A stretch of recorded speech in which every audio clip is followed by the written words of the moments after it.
बसंतपुर नाम का एक साधारण सा गांव था जहां लोग बड़े हंसी खुशी से रहा करते थे। लेकिन इस गांव में एक ऐसा रहस्य छुपा था जिसकी गूंज सदियों से सुनाई देती थी। इसी गांव में एक वृद्ध आदमी अपने बच्चों को कहानी सुना रहे थे। बच्चों कहते हैं इस गांव के पार एक रहस्यमय किला है जो एक राजकुमार का है। लोगों का मानना है कि वह राजकुमार उसी किले में कई सालों से रहता है और यह भी कहते हैं कि वह राजकुमार कभी बूढ़ा नहीं होता। लेकिन अभी तक उस राजकुमार को किसी ने नहीं देखा है। लोग इस किले के पास जाने से डरते हैं क्योंकि आज से कुछ साल पहले जितने भी व्यक्ति उस किले के पास गए हैं वह रहस्यमय तरीके से गायब हुए और उनका कोई भी आता पता नहीं चला। क्या सच में दादाजी वहाँ अभी भी राजकुमार रहते हैं? पर माता पिता ने तो इसके बारे में मुझे कभी नहीं बताया। क्या सच में दादाजी अभी भी वह राजकुमार वहाँ होंगे?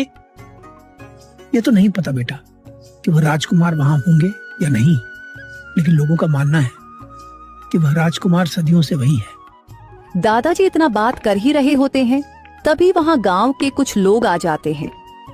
अरे चाचा जी, उस कहानी को सुनाकर बच्चों को आखिर क्यों डरा रहे हो? वह घटना सदियों पुरानी है और उस घटना को लोग भूल भी गए होंगे। इतना कहकर श्याम अपने बेटे को लेकर घर चला जाता है।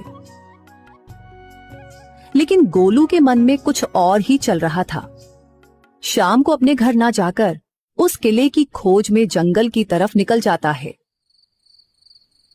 लेकिन जंगल आज कुछ ज्यादा ही शांत था। जंगल में गोलू को अलग अलग तरह के आवाज सुनाई दे रहे थे।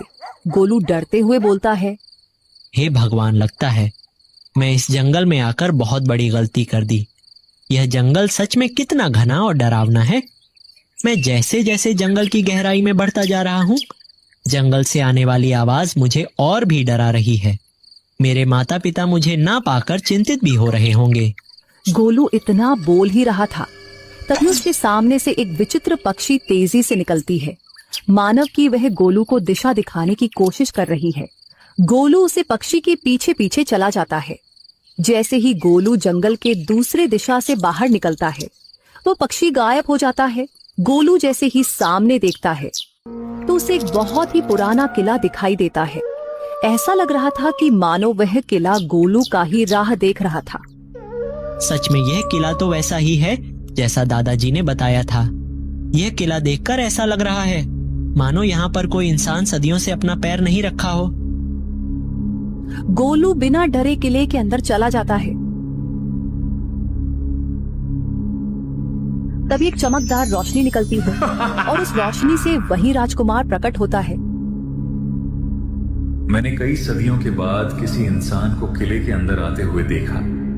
नहीं तो कई लोग किले के बाहर ही अपना जान गंवा देते। अवश्य तुम कोई साधारण इंसान नहीं हो। आप तो सचमुच में एक राजकुमार हैं, परंतु आप इतने वर्षों से वैसे ही जवान और फुर्तीले कैसे हैं? क्या आपकी उम्र कभी घटती नहीं है? मैं एक श्रापित राजकुमार हूं। मैं कभी बूढ़ा नहीं हो सकता। दरअसल मैं एक दिन जंगल में शिकार करने के लिए गया था।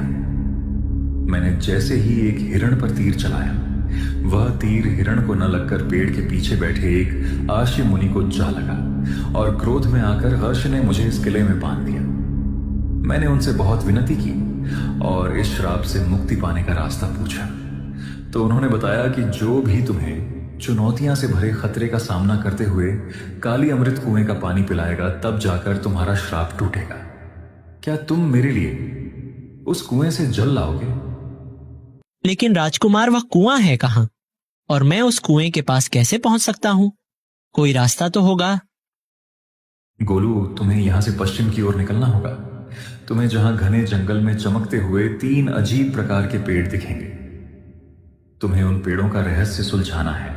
अगर तुम उन पेड़ों का रहस्य सुलझा सकोगे तो ही तुम कुएं से पानी ला सकते हो। आखिर राजकुमार, उन पेड़ों का रहस्य क्या है और मैं उन्हें कैसे सुलझा सकता हूँ? इसके बारे में तो मुझे नहीं पता। तुम्हें वहां जाकर ही पता चलेगा। मैं तुम्हारी इसमें कोई मदद नहीं कर सकता। ठीक है राजकुमार, आप चिंता न कीजिए। मैं आपके लिए वह जल अवश्य लाऊंगा। इतना कहकर गोलू उसे 3 पेड़ की तलाश में पश्चिम की ओर निकल जाता है। गोलू चलते चलते जंगल के काफी गहराई में आ जाता है, लेकिन उसे वह 3 पेड़ कहीं नहीं दिखाई देते। हे भगवान, मैं इतना अंदर आ चुका हूँ, फिर भी वह 3 पेड़ मुझे कहीं नहीं दिखाई दे रहे हैं। क्या यह सच में पेड़ है भी या नहीं? या मैं कहीं गलत दिशा में तो नहीं आ गया?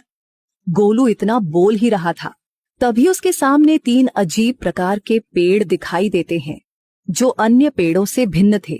गोलू उन पेड़ों को देखकर हैरान हो जाता है, क्योंकि आज तक उसने ऐसा पेड़ कभी नहीं देखा था। यह पेड़ तो सच में एक मायावी पेड़ है, जो सभी पेड़ों से अलग दिख रहे हैं। इसका मतलब यह वही पेड़ है जो राजकुमार ने बताया था। अब मुझे और देर नहीं करनी चाहिए और पहले परीक्षा के लिए निकलना चाहिए। इतना बोलकर गोलू उन पेड़ों के समीप जाता है और जैसे पहले पेड़ को छूता है तो वह विचित्र स्थान पर आ जाता है, जहां एक विशाल पत्थर से बना एक दरवाजा था। उसमें 3 ताले लगे होते हैं। ये तो बहुत विशाल दरवाजा है और मुझे इसे खोलने के लिए इस 3 तालों की चाबी चाहिए। पर यह चाबी मिलेगी कैसे? गोलू इतना सोच ही रहा था कि दरवाजे से आवाज आती है। तुम्हें चाबियां तभी मिलेगी जब तुम मेरे प्रश्न के उत्तर दोगे, और केवल वही प्रवेश कर सकता है जो प्रश्नों से नहीं डरता और उत्तरों को अपना बोझ नहीं मानता। क्या तुम प्रश्न के लिए तैयार हो? हाँ, मैं तैयार हूँ। आप अपना प्रश्न पूछिए। मुझे किसी भी प्रश्न से नहीं डर लगता। ठीक है, सुनो, मैं चलता हूं पर कभी लौटता नहीं। मैं बांधूं तो जीवन, खो दूं तो मृत्यु। बताओ क्या है? गोलू कुछ देर सोचता है। उसके मन में कई प्रकार के उत्तर आ रहे थे। तभी उसे याद आया, माँ कहती थी कि समय बड़ा मूल्यवान होता है और वह कभी लौटकर नहीं आता। मतलब इस प्रश्न का उत्तर समय है। गोलू मुस्कुराते हुए दरवाजे से कहता है, तुम्हारे इस प्रश्न का उत्तर समय है। बहुत बढ़िया, तुम्हारा जवाब एकदम सही है। इतना कहते ही पहला ताला खुल जाता है और वह मायावी दरवाजा गोलू से दूसरा प्रश्न पूछता है। क्या तुम दूसरे प्रश्न के उत्तर देने के लिए तैयार हो? हाँ, बिल्कुल मैं तैयार हूँ। आप अपना दूसरा प्रश्न पूछिए। हाँ बच्चे, ध्यान रखना, अगर तुम इस सवाल के जवाब नहीं दे पाए तो तुम आजीवन के लिए यही बंधित हो जाओगे। इसलिए तुम उत्तर सोच समझ कर देना। लेकिन अभी भी तुम्हारे पास मौका है। अगर तुम यहां से जाना चाहते हो तो जा सकते हो, लेकिन इस सवाल के बाद तुम यहां से बिना उत्तर दिए नहीं जा सकते। तो क्या सोचे, तुम सवाल के जवाब दोगे या फिर नहीं? गोलू थोड़ी देर सोचता है, फिर बोलता है, मुझे आपका शर्त मंजूर है। आप अपना सवाल पूछिए। तो ठीक है, सुनो, जितना बांटू उतना बढ़ता हूं, जितना छुपाऊं उतना घटना हूं। इस प्रश्न का उत्तर दो। यह तो बड़ा आसान सवाल है। इसका उत्तर ज्ञान है। जो ज्ञान को जितना बांटता है वह उतना ही बढ़ता है। इसलिए हमें ज्ञान को बांटना चाहिए, न कि छुपाना चाहिए। गोलू के इतना कहते ही दूसरा ताला खुल जाता है। गोलू, तुमने इन दोनों सवाल का जवाब तो बड़ी आसानी से दे दिया, लेकिन अब तुम्हें परीक्षा का अंतिम और सबसे कठिन प्रश्न का उत्तर देना होगा। तो सुनो, मुझे देख नहीं सकते, छू नहीं सकते, परंतु मैं जीवन का आधार हूं। तो बताओ गोलू, वह चीज क्या है? यह प्रश्न तो बड़ा ही कठिन है। इसका उत्तर तो मुझे बहुत ही सोच समझ कर देना होगा। आखिर ऐसी कौन सी चीज है जिसे मैं छू नहीं सकता? आखिर वह क्या हो सकती है?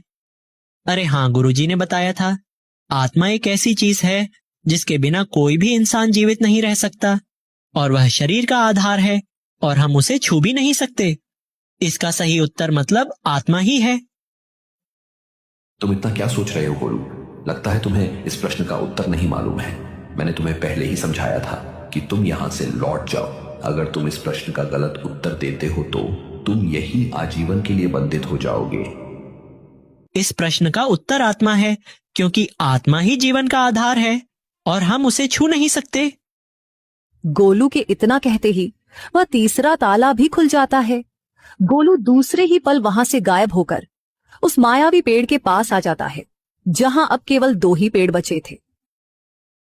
गोलू बिना देर किए दूसरे पेड़ को छूता है और एक विचित्र जगह पर आ जाता है। सामने एक बड़ा सा राक्षस खड़ा था। गोलू राक्षस को देखकर डर जाता है। गोलू, तुम्हारा इस भूत नगरी में स्वागत है। अच्छा हुआ तुम आ गए। मैंने कई महीनों से किसी भी इंसान को नहीं खाया है। आज लगता है कि मेरी वह इच्छा भी पूरी हो जाएगी। गोलू राक्षस के मुंह से इतना बात सुनकर डर जाता है और मन में बोलता है, अरे नहीं, यह राक्षस बड़ा ही दिनों से भूखा लग रहा है। लगता है मेरे बचने का रास्ता नहीं है। अब मैं क्या करूं? गोलू देखता है कि वह जितना डर रहा है वह राक्षस उतना ही बड़ा हो रहा है। गोलू को यह समझने में जरा भी देर नहीं लगती कि यह एक छलावा है और छलावा सिर्फ लोगों को डराने की कोशिश करते हैं। राक्षस, तुम मेरा कुछ भी नहीं कर सकते, क्योंकि मुझे पता चल गया कि तुम एक छलावा हो और तुम मुझे डराने की कोशिश कर रहे हो। लेकिन अब मैं तुमसे नहीं डरूंगा। गोलू को इतना कहते ही राक्षस घबरा जाता है और उसका आकार छोटा होने लगता है। राक्षस बोलता है, गोलू, तुमने मेरे इस मायाजाल को इतनी आसानी से कैसे समझ लिया? आज तक कोई भी इंसान मेरे इस मायाजाल को नहीं समझ पाया और मुझसे डर के अपना जान गंवा दिया। यह तो बड़ा ही आसान था। मैंने देखा कि जब तुम मुझे डरने की कोशिश कर रहे थे और मैं जितना ही ज्यादा डर रहा था तो तुम्हारा आकार बढ़ता जा रहा था, तो मैं समझ गया कि तुम एक छलावा हो। गोलू को इतना कहते ही वह राक्षस बिल्कुल छोटा हो जाता है और उसका माया जाल टूट जाता है। दूसरे ही पल गोलू उसे पेड़ के पास आ जाता है, लेकिन अब सिर्फ वहां एक ही पेड़ था। गोलू, तुम सच में एक बहादुर और बुद्धिमान लड़के हो। आज तक कोई भी इंसान मेरे एक भी पड़ाव को पार नहीं कर पाया, लेकिन तुमने बड़ी आसानी से इन दोनों पड़ाव को पार कर लिया। अब तुम्हारे लिए यह आखिरी पड़ाव है। मुझे उम्मीद है कि तुम इस भी पड़ाव को पार कर लोगे। और गोलू जैसे ही तीसरे पेड़ को छूता है तो वह एक ऐसी जगह पर आ जाता है जहां पर एक शेर एक हिरण पर घात लगाए बैठा था। वह हिरण घायल अवस्था में पड़ा हुआ था।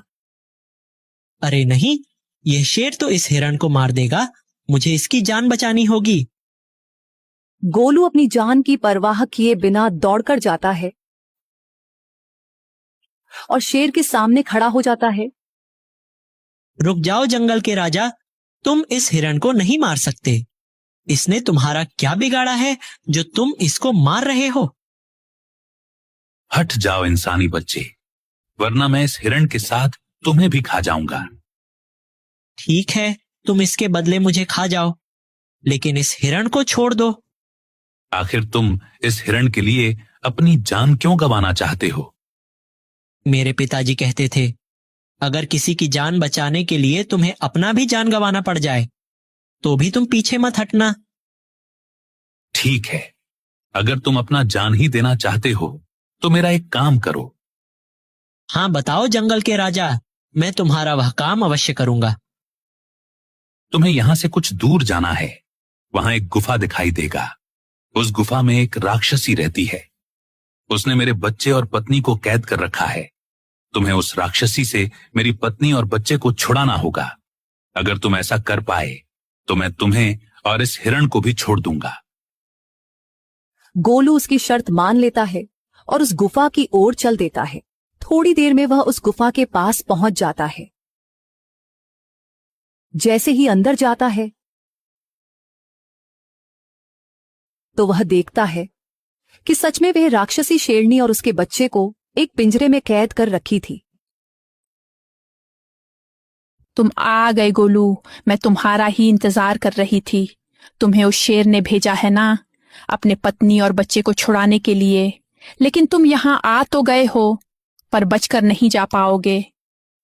देखो राक्षसी, मेरा तुमसे कोई आपसी शत्रुता नहीं है। तुम शेर के पत्नी और बच्चे को छोड़ दो। उसके बदले तुम जो कहोगी मैं वह करूंगा। ठीक है, मैं इन्हें छोड़ दूंगी, पर मेरे 3 सवालों का जवाब देना होगा। अगर तुम उस सवाल के जवाब देने में कामयाब हो गए तो मैं इन्हें छोड़ सकती हूँ। ठीक है, आप अपना सवाल पूछिए, मैं उत्तर देने के लिए तैयार हूं। ऐसी कौन सी चीज है जो जितनी निकालो उतनी ही बढ़ती जाती है? गोलू सोच में पड़ जाता है और काफी देर तक इस सवाल का जवाब ढूंढता है। तभी उसे कुछ याद आता है और मन में बोलता है, अरे हाँ, पिताजी ने जब मुझे खेत में गड्ढा खोदने के लिए बोला था, तो मैं जब उस गड्ढे से जितनी मिट्टी निकालता तो वह गड्ढा उतना ही बढ़ता जाता। तुम्हारे इस सवाल का जवाब गड्ढा है, क्योंकि गड्ढे से जितनी मिट्टी निकालोगे वह उतना ही बढ़ता जाता है। हाँ, तुम्हारा उत्तर बिल्कुल ठीक है। अब तुम मेरी दूसरे सवाल का उत्तर दो। 4 पैर हैं पर चल नहीं सकता, 2 पैर हैं पर दौड़ नहीं सकता, 1 पैर है पर उछल नहीं सकता। तो बताओ इस सवाल का जवाब क्या होगा? आपके इस सवाल में 3 उत्तर हैं। 4 पैर है पर चल नहीं सकता, इसका जवाब कुर्सी या मेज है, क्योंकि उनके पैर तो होते हैं लेकिन वह खुद से चल नहीं सकते। अब दूसरा, 2 पैर है पर दौड़ नहीं सकता, इसका उत्तर है पैजामा। अब तीसरा, 1 पैर है पर उछल नहीं सकता, इसका सही जवाब लाठी है। तुमने बिल्कुल सही जवाब दिया। अब तुम मेरी तीसरे सवाल का जवाब दो। बिना पंख के उड़ता हूं, बिना मुख के बोलता हूं, बिना पैर के दौड़ता हूं, तो बताओ वह कौन सा चीज है? गोलू अपनी आंखें बंद कर सोचने लगता है। तभी उसे हवा की एक धीमी आहट महसूस होती है और वह समझ जाता है कि इसका उत्तर हवा ही है। तुम्हारे सवाल का जवाब हवा है, जो बिना पंख के उड़ता है और बिना मुख के बोलता है और बिना पैर के दौड़ता भी है। गोलू के इतना कहते ही वह राक्षसी शेर में बदल जाती है। गोलू, तुमने यह पड़ाव पार कर लिया। यह सब मेरा माया जाल था। तुम्हारी परीक्षा लेने के लिए मैंने यह सब किया। अब तुम उस काली अमृत कुएं का पानी ले जा सकते हो। शेर के इतना कहते ही गोलू उस जगह से अदृश्य होकर उन पेड़ों के पास आ जाता है। लेकिन अब वहां एक भी पेड़ नहीं होता, बल्कि वहां एक कला अमृत कुआं आ जाता है। गोलू समझ जाता है कि यह वही कुआं है जो राजकुमार को कैद से मुक्त कर सकता है। यह वही कुआं है जिसके बारे में मुझे राजकुमार ने बताया था। अब मुझे देर नहीं करनी चाहिए। मुझे इस कुएं का पानी लेकर जल्द से जल्द राजकुमार के किले में जाना होगा। इतना कहकर गोलू कुएं के पास जाता है और एक पत्र में जल को भरता है, जिसे लेकर वह उस किले की तरफ निकल जाता है। इधर राजकुमार गोलू को गए 3 दिन से भी ज्यादा हो गया, लेकिन वह अभी तक लौट कर नहीं आया। मुझे लगता है कि वह भी सभी लोगों की तरह मारा गया। मुझे उसे नहीं भेजना चाहिए था। आज तक कोई भी उस अमृत कुएं का पानी नहीं ला सका। राजकुमार इतना बोल ही रहे होते हैं, तभी वहां गोलू आ जाता है। गोलू को देखकर राजकुमार बहुत खुश होते हैं। गोलू राजकुमार को जल पीने के लिए देता है। राजकुमार जैसे ही जल को पीते हैं तो वह उस श्राप से मुक्त हो जाते हैं। गोलू अब वहां से अपने घर की तरफ लौट जाता है। उसके माता पिता इतने दिन बाद गोलू को देखकर बहुत खुश होते हैं। गोलू अपने माता पिता को सारी बात बताता है। उसने किस तरह से राजकुमार को उस श्राप से मुक्त करा दिया।